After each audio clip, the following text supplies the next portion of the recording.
Hi, this is Grandpa from Grandma and Grandpa Read, and today's book is Bruce and the Legend of Soggy Hollow. And it's a Ryan T. Higgins, New York Times best-selling author who wrote this book. We like Bruce the Bear, don't we?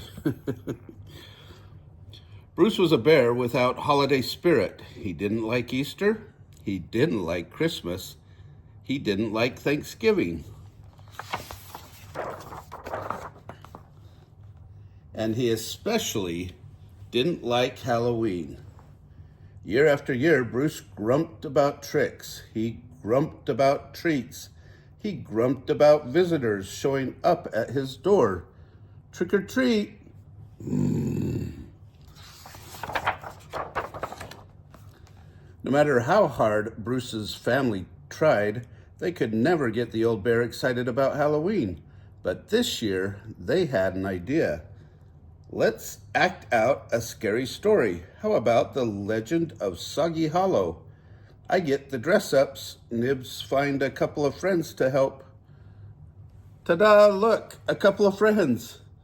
I should have gone to bed in September. The stage was set. The story could begin. Long, long ago, our town of Soggy Hollow was embroiled in a nameless battle.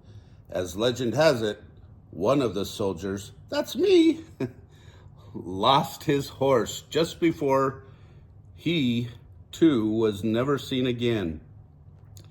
Some say his spirit still wanders these woods, asking passers-by for their horse. Oh, give me your horse! His name is lost to history. He is only known as the Horseless Horseman of Soggy Hollow. Oof! Years later, a schoolteacher named Ichabod Bruce moved to town. You're playing Bob, Bruce. I'm not wearing this.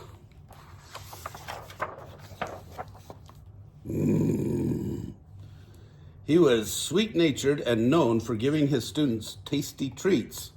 No, Bruce, you're supposed to give out candy to all the kids. He loved to sing. Psst, Bruce, you're supposed to sing. I don't sing. He loved to dance. Psst, why aren't you dancing? I don't dance. And he was smitten with the clever and charming Miss Camilla Van Muffel. One night, the schoolmaster rode his horse to the home of Miss Van Muffel to ask for her hand in marriage. Along the way, he began to imagine ghosts and goblins behind every tree. Boo! Alas, it was a frazzled and frayed Ichabod who arrived at the Van Muffel manor. But Miss Van Muffel eased his nerves by quickly accepting his proposal. He brimmed with joy and excitement. To celebrate, the newly engaged couple went for a moonlit stroll on Ichabod's faithful steed. But they were followed. Tee-hee-hee-hee. As the schoolteacher and Miss Van Muffel leaned in to exchange true love's first kiss, the horseless horseman crept up from behind. Bruce, this is where you two smooch. Wait, my dumpling, come back. We didn't finish our big scene. Not far from the crowd, the woods were dark and quiet, except for the plodding footsteps of a lonely spirit.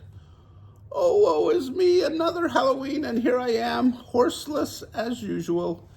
Sigh. Other than that, there wasn't a sound, except for the thrashing of a bear fleeing through the forest. Crash, bash. Give me your horse. Out of the way.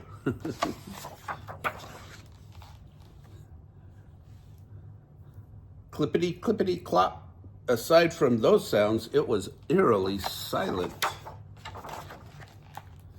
except for the thunderous galumphing of a moose in pursuit. Give me your horse! Eek! Nibs, you're in between me and my big scene.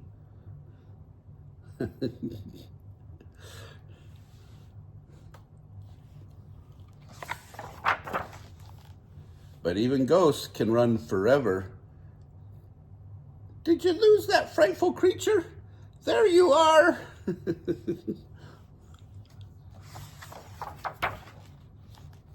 The spirit of Halloween was in the air, and so was Bruce. Yay, hooray, candy. Thanks, Bruce. Then Camilla finally got her big scene. My hero. The schoolteacher and his betrothed were never seen again in Soggy Hollow because they moved to Connecticut. But the tale of the horseless horseman is still told on cold nights around warm fires. The end. The mice were happy. The crowd was happy. Look how full Halloween cheer Bruce is. Nibs, how did you get back here so fast? Then, I never left my costume. It's stuck. Then who did we meet in the woods? Whee! And even the Halloween spirits were filled with the spirit of Halloween. That really was the horseless horseman. But he got his horse, his little rocking horse that he was so happy to have. If you like this story and like Bruce books, like this, give us a big thumbs up on this book. Give us a big like. Subscribe to our channel of Grammy and Grandpa Read, and watch our playlist for Halloween and our playlist for bears. And have a great day.